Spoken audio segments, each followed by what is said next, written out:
scripture reading this morning is Genesis 46, 1-7, and then 28-34 in NIV. Jacob goes to Egypt.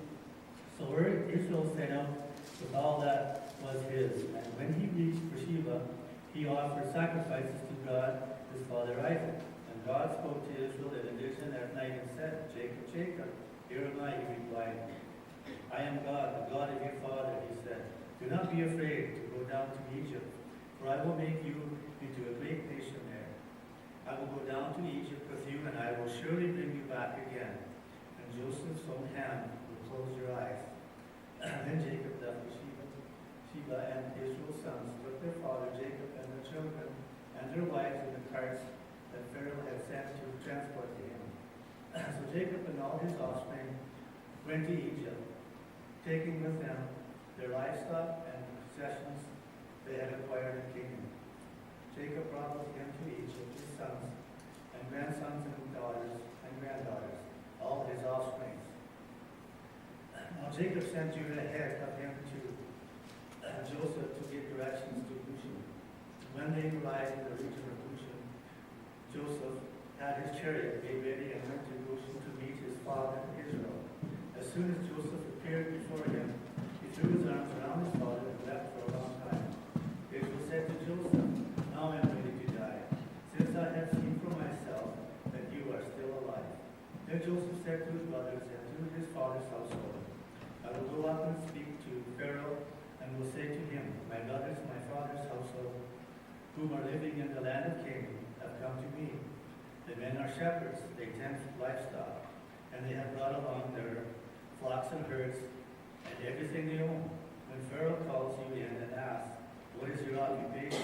You should answer, Your servants have tended livestock from our boyhood on, just as our fathers did. Then you will be allowed to settle in the region of Goshen, for all the shepherds are detestable to the Egyptians.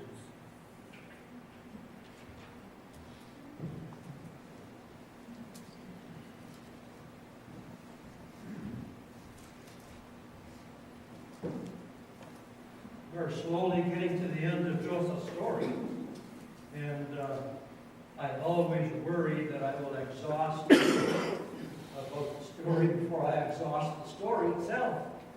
But there's so much to glean and learn from this particular journey, and actually a lot of personal application in it. And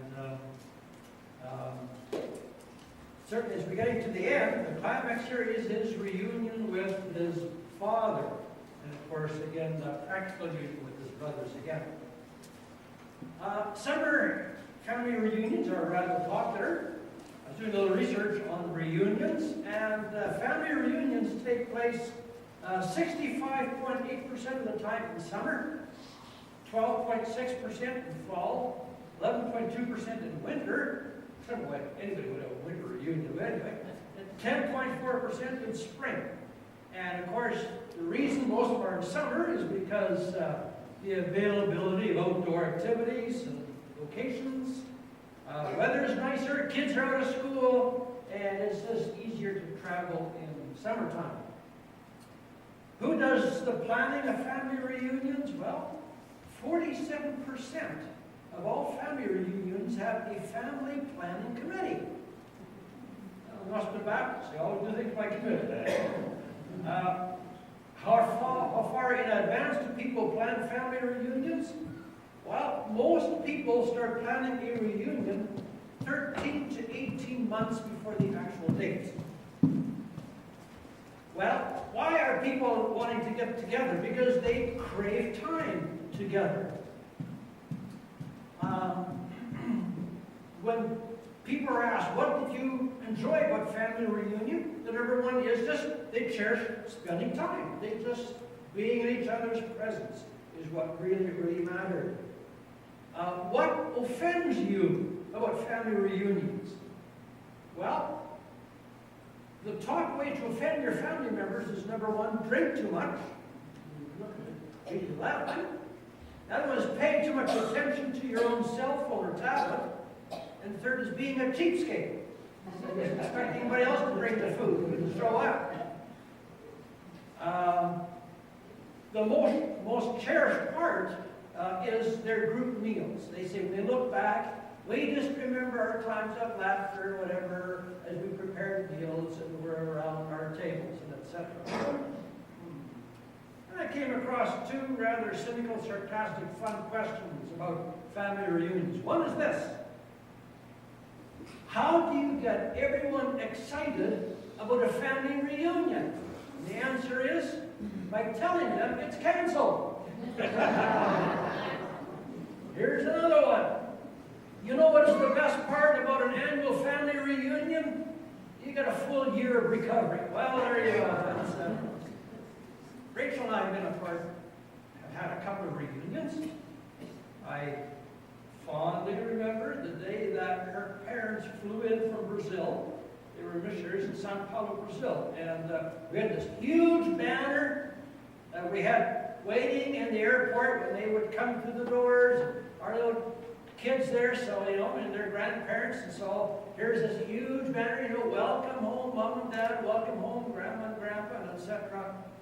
Of course, what I remember is going there.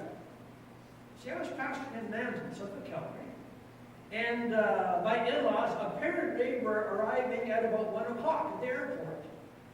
And so Rachel says, don't preach too long, don't hang around. When you're done, get on the car and let's go. I don't want to miss my parents coming to the doors. I have to be there, okay? I kept the sermon short. As soon as church is over, we hop in the car. She keeps looking at her watch and saying, "Could you drive a little faster?" A little faster. I'm going to get there a little faster. So I did. A little faster, a little faster. Till I got towards about the Okotoks turnoff. There was a big chocolate cake with a cherry on top and a wheel sitting there. And so I got stopped. And I was clocked at 88 miles per hour going to my family reunion, my in-laws. And so that one cost me dearly. So I remember that. The other reunion I remember is when our daughter and her husband, who did some mission work in Kenya, northern Kenya, when they flew back and arrived at the Mesquite airport. And again, we got banners and family and friends there, and the hugs and the kisses and some tears of, oh, you're home, you're home. Reunions are a tremendous thing. And I'm sure everyone here may have a story about a reunion of some kind. Today we're looking at how God is preparing Jacob, his boys, all to be reunited with Joseph in Egypt. And of course, Joseph has already seen his brothers, but he's sending them back saying, there's 5 more years of famine coming. Go get your dad, bring him back to Egypt. I'll look after Dad. I'll look after you, but go get my father. And of course, that's what he was really looking forward to. And so in preparation for that, he sent all these carts with all the goods to his father to bless him and show signs that this abundance came from Pharaoh's court. And this is true. The news is true. Joseph is alive. He's the prime minister of Egypt, and etc. So we see in chapter 45, verse 23, it says, this is what he sent to his father. 10 donkeys loaded with the best things of Egypt. 10 female donkeys loaded with grain and bread and other provisions. Then he sent his brothers away in the rest, and as they were leaving, he said to them, don't quarrel along the way. Something a big brother would say. But he had given Benjamin a little bit extra stuff. And he said, okay, on your way, you're going to realize Benjamin got a little bit more than you guys did, but don't quarrel. This is my way of blessing you. This is my way of blessing my baby brother. And all went well. We're going to see something in a moment here as well about the clothing that he sent. Well, as news comes back, and Jacob sees his sons coming home, and they're coming home with all the loot, all the abundance of the carts, and with the word, of course, Joseph is alive and well, and asking us to move to Egypt. And Let's look at verse 25. So they went out of Egypt, came to their father Jacob, the land of Canaan. They told him, Joseph is still alive. In fact, he's ruler of all of Egypt. And Jacob was stunned. He did not believe them. The word for stunned in the Hebrew is the word he got numb, or he went into shock. I mean, he had in his mind buried him a long time ago. And all of a sudden he's told, your boy is alive. And it's just like having a heart attack. What did you say? And he just goes, no. Verse 27. When they told him everything Joseph had said to them, and when he saw the carts that Joseph had sent to carry him back, the spirit of their father Jacob revived. And he said, I'm convinced. That brings us now then into preparing for this reunion that he will experience with Joseph. So then we get to chapter 46, where Ed just read from. And we read in chapter 46, verse 1. So Israel set out with all that was his. When he reached Beersheba, he offered sacrifices to the God of his father Isaac. Beersheba is sort of the most southern part of Israel. And between Beersheba and Egypt then is this huge desert area. So it's really the last habited place before he'll go through the desert and go towards Egypt. Beersheba had a lot of history for his ancestors. And this is where Abraham was when he took his son Isaac to Mount Moriah to offer Isaac in worship. And of course, this is where Jacob's father Isaac had experienced a theophany where God appeared before him in a very personal way. And so there's a lot of history with Abraham and with Isaac at Beersheba at the southern point. Of course, he himself had lived at Beersheba for a while, run away from there. And sort of his spiritual roots came from there. And now, as he comes to Beersheba, it's like not a turning from, but a turning to God. And he offers sacrifices there. He wants further direction. He needs to know, am I doing the right thing? And is my heart right to experience what God all wants to give me? So it's time to meet with God and get guidance from Him. Why? He's about to go to a land he never ever thought he'd go to, Egypt. He's told there's food there. He's told there's financial security, there's prosperity there. All indicators seem to say, go to Egypt, but Jacob's got a problem. It's the covenant of God. God had said, this is the promised land. I want you to build up this place. This is home for you. He's going, how can I leave the covenant of God? How does this all part of the big story? And, wow, you don't blame him for feeling messed up. So he comes to the altar to bring sacrifices to God. God, I need to hear from you. This is a huge thing I'm about to do.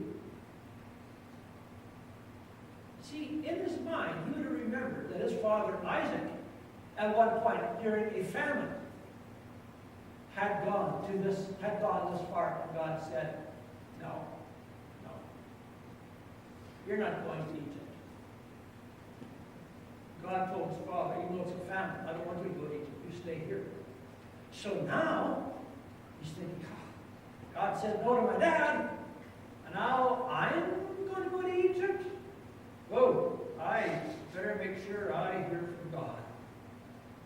And God does speak and gives him some assurances. You see, first of all, it says, and God said. God spoke to him. And God identifies himself. Verse 3, I am the God of your father. He needed a clear understanding of who his God was. And so do we. We live in a world where we're going to have more, people will believe in more and more different gods. And when people will ask us, so what God do you believe in? We can just quote from Ephesians chapter 1, verse 3. Praise be to the God and Father of our Lord Jesus Christ.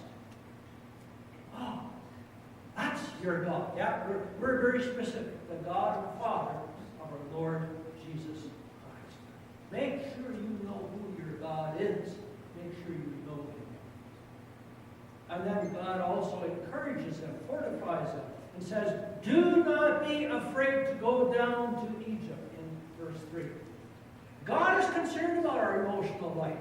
He's concerned about our fears and our anxieties and our depressions. He says, don't be afraid. I read you. I understand. I see what you're toying with. But I just want to tell you, you don't have to be afraid about this one. He's going to give us reasons. And so he's going to give them 4 reasons not to be afraid. And of course, we could also apply some of those to ourselves. The first reason is this. God will make them into a great nation. And so, not life application yet. We're still going to go back to the first one here. And God will make them to a great nation in Egypt. A promise of God's power. I can make you great. But here's the thing. In Egypt, you got to be kidding. If you're going to make me great, I got to be in the promised land. No, you don't have to be in the promised land. I can make you great in a place where you may very well be under pressure with time. But I'm sending you to Egypt not to break you, but to make you. God promises His power. I can make you into a great nation, even in Egypt. Secondly, God Himself would go with them into Egypt. And we can sort of look at that and go, oh, yeah, okay, that's kind of, of course. Well, here's something unique in that culture. The culture that Jacob came from believed in local gods. If you lived at Shechem, there was a god for Shechem. If you lived at Hebron, oh, there'd be a god for Hebron. And if you lived at Bethlehem, there'd be a god for Bethlehem. Every little location had some of their big gods, but they had their local gods. And God is assuring him, I'm not a local God, I'm a global God. I am everywhere. Where you go, I am there. James Gilmore, great missionary to Mongolia, said, quote, when I was a young man in England, I thought I heard God say, James, go to Mongolia. When I got there, and I got to know God better, I discovered that all along He had said, James, come to Mongolia. In other words, I'm already there. Where you go, I'm already there. In the Egypts of your life, God says, I'm already there. Come. Come. Experience my power. Experience the miracle being made in the Egypts of life. I'm with you. I'm already there. Thirdly, God will also bring them back again. It's a promise of His overall plan. It's emphatic. I will bring you back. Years ago, when Abraham was told that your people will be a great nation, but they will be strangers. They'll be slaves somewhere for 400 years. They would have thought, what? Like, what's he talking about? Nobody really understood it at all. It was, Abraham said God told him that, but nobody understood it. Nobody understood it. In Genesis chapter 15, as the sun was setting, Abram fell to a deep sleep, and a thick and dreadful darkness came over him. And the Lord said to him, know for certain that your descendants will be strangers in a country not their own, and mistreated 400 years. But I will punish the nation they serve as slaves, and afterward they will come up. All of a sudden, all that history lesson is starting to become part of a bigger picture. This is where God is going to bring us and make us, but also from here deliver us. And we will end up back in Egypt again. And then the last reason not to be afraid, Joseph's hand would close Jacob's eyes. Verse 4. I will go down to Egypt with you. I will surely bring you back again, and Joseph's old hand will close your eyes. Remember what Jacob struggled with? He said, I'm getting old, I'm gray, I'm bent over, and I'm just waiting to die. There's nothing left in life. Life isn't fair, and he was just ready for the grave. Now all of a sudden, he realizes, I will not be alone. I will not be in despair. I will have the loving hands of my boy at my side. Now while I'm passing on to be with the God of my fathers, his hand will be the last touch that I will experience. As I breathe my last, his hand will be upon me. Now, oh, the sense of security, the sense of completeness, the sense of fulfillment. Yes. That's now what I can look forward to. Well, what are the life applications? Let's go to our life applications to the story. Number one, when facing different decisions, there are two thoughts we grapple with. Number one, a good idea is not always God's idea. Jacob was alert enough to realize that he needed God's direction. And he needed to be sure what he was doing. Remember one day when King David said, you know what, I live in a really nice house, but God's house, well, there isn't one. It's like a big tent, but God has no permanent dwelling. I'm going to build God a house. I'm going to build the temple of God.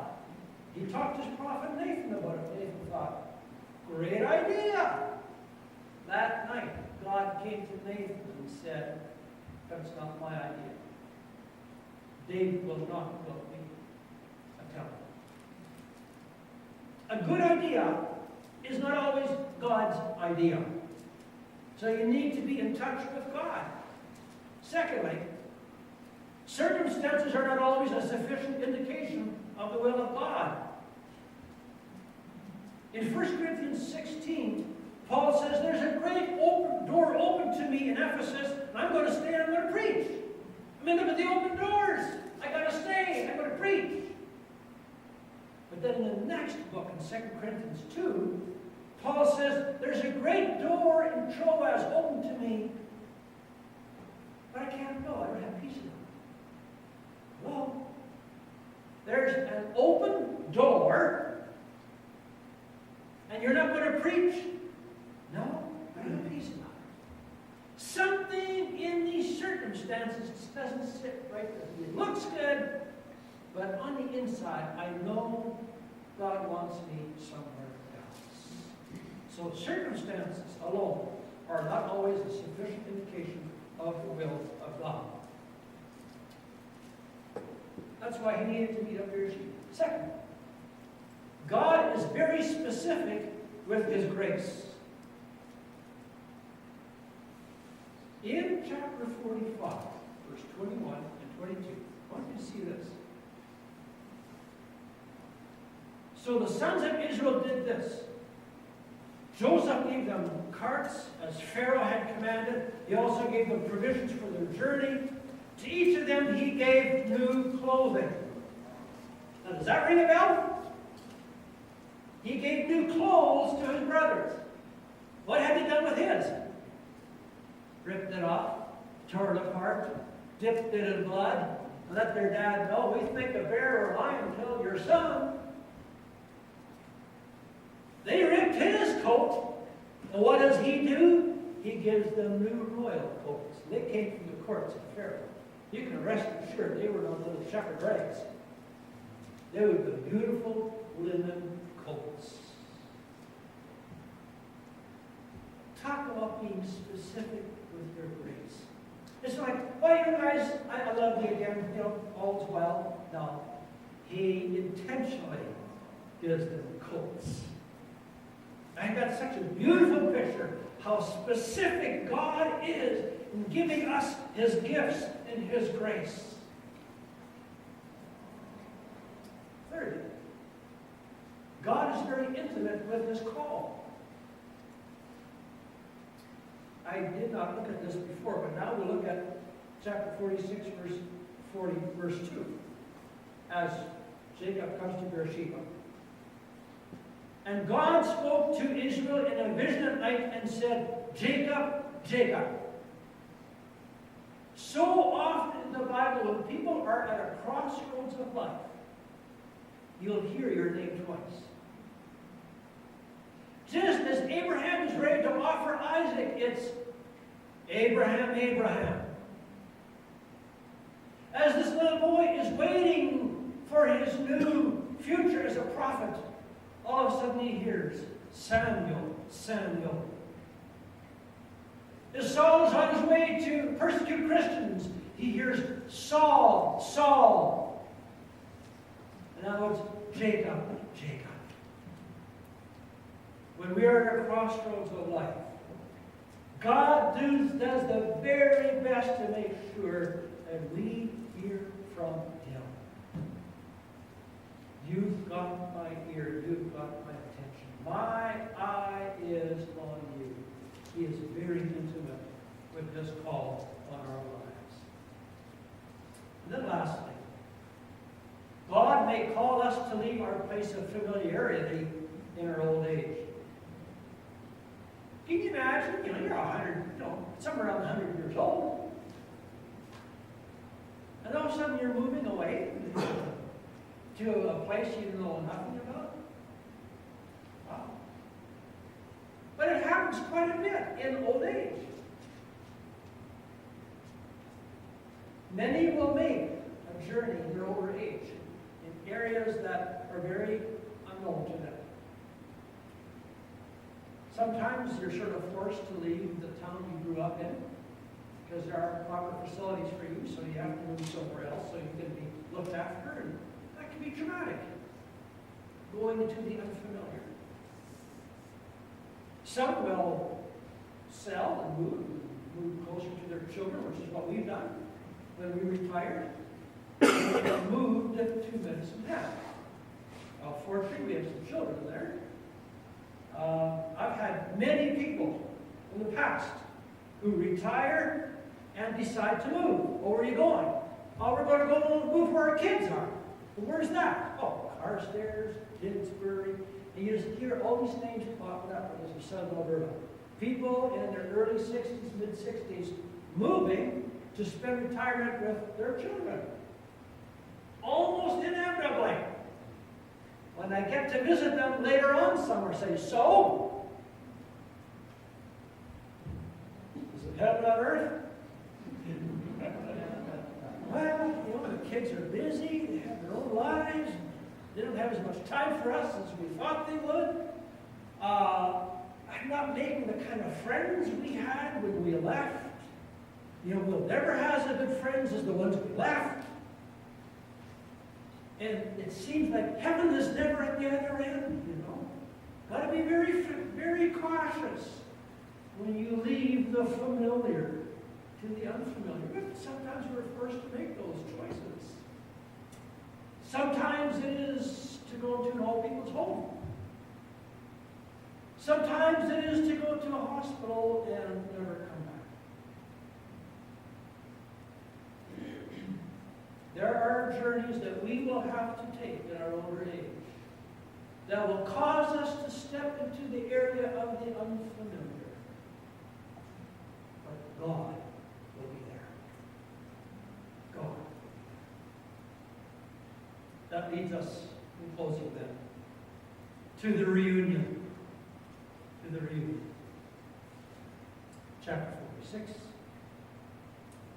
And verse 28, now Jacob sent Judah ahead of of him to Joseph. And Jacob is so excited, he sends one of his boys ahead. You know, Dad's almost here. You know, there's excitement in the air. When he arrived in the region of Goshen, Joseph had his chariot made ready, went to Goshen to meet his father Israel. And as soon as Joseph appeared before him, he threw his arms around his father and wept for a long time. The most intimate reunion. That's all it says. Because words cannot describe the emotion that was going on at that moment. How sacred, how fulfilling this moment was. When finally, after years, they are in each other's arms. And it was the old philosopher Socrates who said, words are stupid things. Well, words aren't necessarily stupid things, but sometimes words are inadequate to describe the joy of reunion. And so we just leave the story looking at that saying, can't find words to it. It's just, all we can say is, this is what Jacob wanted. This was what he yearned for. This is what he needed. Now his life was complete. I am reunited. You know, I think of three kinds of reunions in the Bible. I think of personal reunion, as we've seen here. You'll remember the story of the prodigal son being reunited with his father. Then there's a national reunion, where Jerusalem was decimated, people taken away as slaves, but through Ezra and Nehemiah, people came back, rebuilt the city, rebuilt the walls, rebuilt the temple. There was a national reunion, there was rejoicing. But there is, lastly, that ultimate reunion. Jesus said, I will come again and take you to myself, that where I am, there you may be also. Are you ready for that reunion? That is the ultimate reunion. There are two-togethers. There are two togethers. The Bible says the Lord himself will descend from heaven with a shout, with the voice of the archangel, with the trump of God.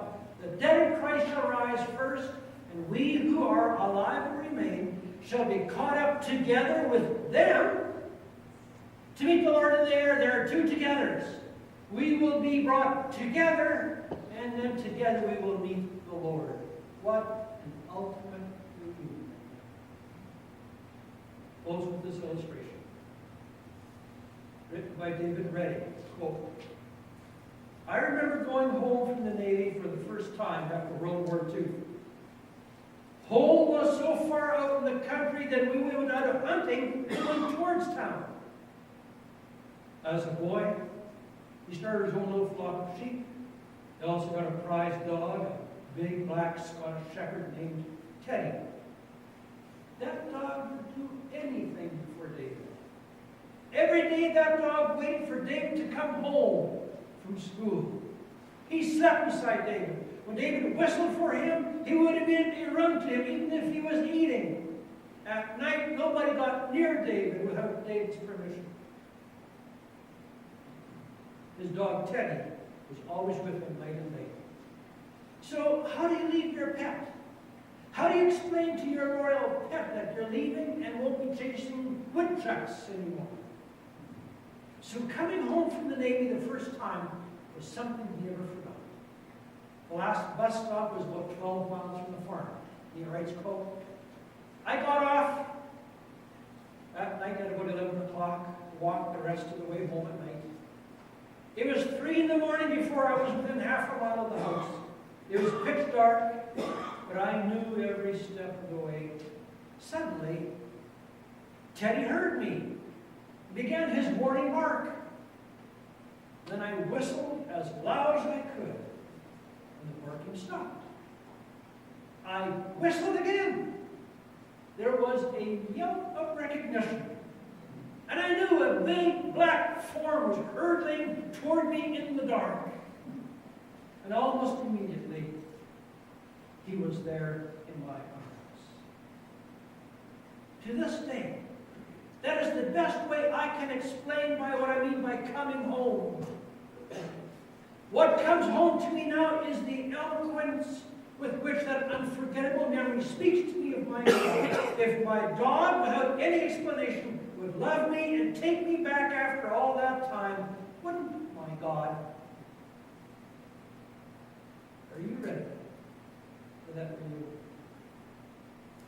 The Bible says that He will come back to take those who are His own, to take them with Him.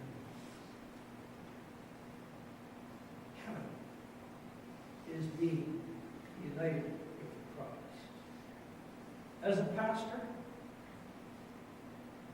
I've heard lots of thoughts about heaven when I've dealt with greedy people. Remember one young dad who